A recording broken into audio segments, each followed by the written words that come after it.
Bonjour, comment allez-vous aujourd'hui lundi? Je suis ravie de vous retrouver. Alors dites-moi, comment s'est passé le week-end avec vos actes de gentillesse et vos actes de générosité? Est-ce que vous avez pu vous rendre compte par vous-même que faire du bien, ça fait du bien?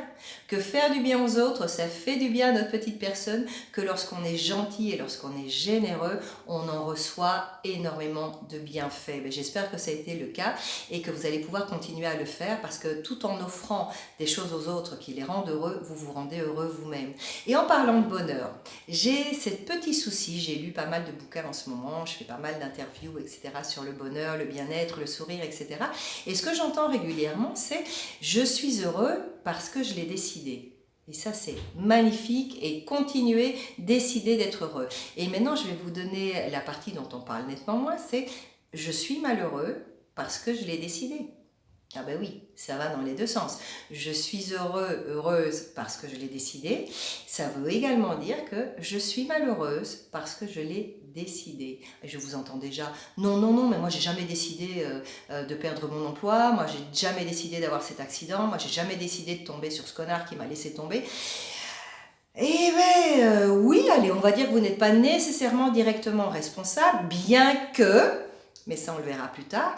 Maintenant, qu'est-ce qui est entre vos mains? Qu'est-ce qui est entre vos mains pour, malgré cet accident, malgré cet homme, cette femme qui vous a laissé, malgré cette perte de contrat, rester heureuse? Eh bien, c'est l'interprétation que vous allez faire de l'événement. Il y a plusieurs manières de voir ça, c'est se poser en petite victime, c'est je suis malheureuse parce que c'est les autres qui m'ont fait quelque chose.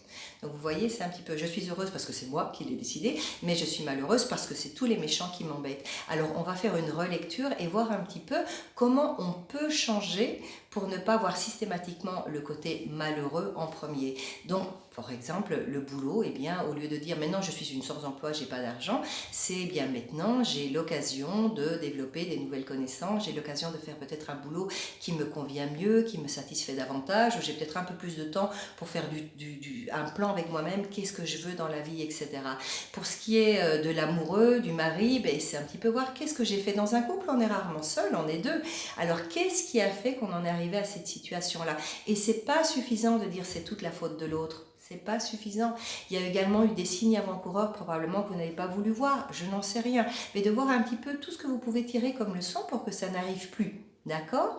Et quant à l'accident, là, effectivement, malheureusement, comme on dit en anglais, les problèmes shit happens, des choses terribles peuvent arriver. Et comment est-ce que je peux tourner cet événement pour malgré tout en voir un côté positif? Ça fait un petit peu horrible quand on le dit comme ça, mais qu'est-ce qu'il y a de positif dans ce qui m'est arrivé? Par exemple, on a souvent, quand on est stressé, fatigué, etc., le corps réagit en disant « Ah, tu veux pas t'arrêter, ben moi je vais t'obliger à arrêter. » Et hop, c'est l'infarctus, c'est l'accident, c'est je me casse une jambe. Parce que comme on n'a pas écouté le corps qui nous disait « Tu es fatigué, etc., » lui, il n'a pas trouvé d'autres moyens de nous faire arrêter qu'en nous forçant à arrêter par une maladie ou par un accident. Donc finalement, cet accident, cette maladie nous permet de nous reposer un petit peu, de faire de mettre notre corps en relaxation, et ça nous permet un petit peu de faire le point sur la vie qu'on menait avant et à quel point on exagérait avec notre santé par exemple. Donc je vous propose ceci, de garder ça bien clairement écrit quelque part. Si je suis heureuse, c'est parce que je l'ai décidé, et si je suis malheureux, malheureuse, c'est aussi parce que je l'ai décidé. Alors voir tout ce que je gagne à être malheureux, malheureuse, et voir également comment je peux changer ces choses malheureuses entre guillemets en changeant leur interprétation.